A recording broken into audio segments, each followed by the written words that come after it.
Former President Donald J. Trump took his praise of Tucker Carlson to a whole new level. He called for members of the House Select Committee to be tried for treason. We showed you that footage yesterday, but let us remind you of what Tucker said. They were orderly and meek. These were not insurrectionists, they were sightseers. Footage from inside the Capitol overturns the story you've heard about January 6th. Protesters queue up in neat little lines. They give each other tours outside the speaker's office.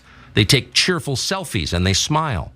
They're not destroying the Capitol. They obviously revere the Capitol. They're there because they believe the election was stolen from them. They believe in the system. Here's the man you've heard referred to as the QAnon shaman outside the Senate chamber. Orderly. This man is just showing the footage he wants to show. Now look at the footage we showing. See, he left out all of this. He also left out the fact that some people died. Particularly law enforcement officers actually died. Some who did not die will never be the same because of this. Orderly my behind. And it's just stunning. The whitewashing that featured a handful of clips of peace, but ignored hundreds of thousands of hours, or not hundreds, but hundreds of hours of violent attacks that most people have seen on repeat over and over again, which led Trump to put out this tweet. Great job by Tucker Carlson tonight. The Unselect Committee of the Political Hacks and Thugs has been totally discredited. They knowingly refuse to show the videos that matter. They should be tried for fraud and treason. And those in prison and being persecuted should be exonerated and released now. Now, at first blush, that looks just like standard Trump bluster, because we know this is what he does best. Treason is a big deal. You just don't just throw that word around, because it does have consequences. The consequences is punishable by death. Now, whoever owning allegiance to the United States of America levies war against them or adheres to their enemies, giving them aid and comfort within the United States or elsewhere, is guilty of treason and shall suffer death, or shall be in prison not less than 5 years and fined under this title, and that is Title 18 to 2381.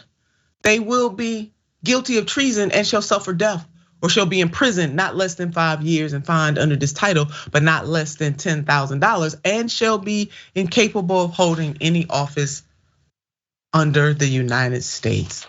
But Trump is leading. He's a leading candidate on the Republican Party, and he has pledged retribution if elected to a second term. Jackson, this is serious business right here. The election's over. The nomination is over, because what we just watched. You think so? Well, here's the thing. What we just watched is Fox News refused to condemn January 6th. And that's like the biggest thing that you could get on Trump for, like, period. That's the biggest thing. Fox News won't do it. In fact, I was just reading an article from Politico about a week ago at this point now, where they were saying that the entire Republican Party is refusing to go after Trump on January 6th. If you're not going to go after him on that, you're essentially not going to go after him on anything whatsoever. And the thing about Donald Trump is that he's going to draw so much attention to himself.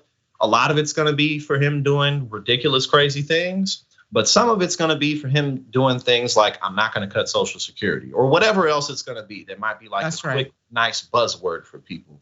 But he's going to draw so much attention to himself that he's going to be pretty much sucking up all the air in the room. And if nobody's going to attack him on something like Jan 6, like look at how peaceful it actually was. I mean, it actually wasn't that bad. You know, people were just kind of chilling. Then they're literally not going to attack him on anything.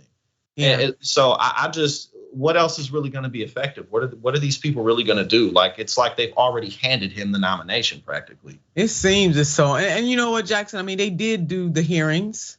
They wasted a whole lot of time though, because they didn't take action after that. I mean, they really ran out the clock until we got to the 118th Congress, which we are in right now. And then pretty much threw up their hands and said there's nothing else we can do because we out of time, because the Republicans just won the House. I mean, it was an exercise in futility, because if they knew they weren't going to do anything, they could have been using that energy to bolster up the lives of the everyday people in this country if they weren't really going to do anything. And they knew that from the beginning. See, America, these are the kinds of games that people are sick of people playing.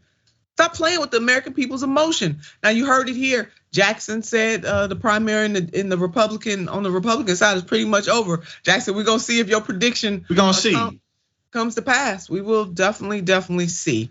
And them, like you said, Trump standing up for Social Security, him going to East Palestine, doing populist things like that. He's a faux populist. There's no doubt about that.